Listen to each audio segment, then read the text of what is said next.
nGaillimh tá Preab-bhialann oscailte le cuidiú le locht iartha tearmhainn sa gcathaoir.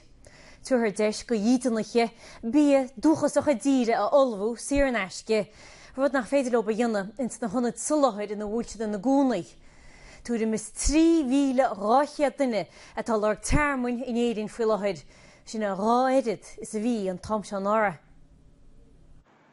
Tá tearmhainn a lorug ag breis agus 3,200 dídeanaí sa tír seo, agus tá 200 duine acu sin ina gcónaí in ionad sola thar díre a nGaillimh.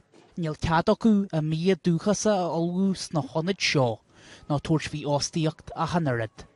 Tá tionsnamh neamhbhreabúis bunaithe a míle na nGaillimh, ina tugtar deis do lucht iartha tearmhainn, a mí héana a olbhú go nach an méidir bhíon leo a íocair, agus é rinsin sin le mór phobal na cathrach. Tá an tugur seo an chun cúnamh a thabhairt don daoine atá ag lorg tearmhainn.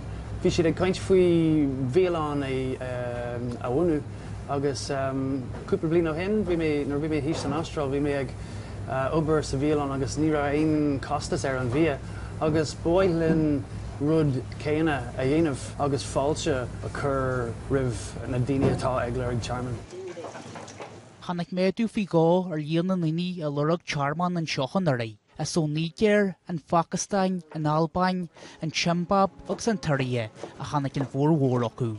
It was tough for me living in direct provision because I lived in one room with 3 children and I needed to choose the food that I cook for them, but I wasn't given that opportunity. Tá lucht agraí na Preab-bhialanne ag súil go gcuide haon tionsnamh seo, a thabhairt a rint deacreachtaí meorchláinte a hagan na scór lucht iartha tearmhainn agus iad ag fannachtar cheiniú faoin na déchaí sa tír seo. Sin ó Choirín nuaig TG4.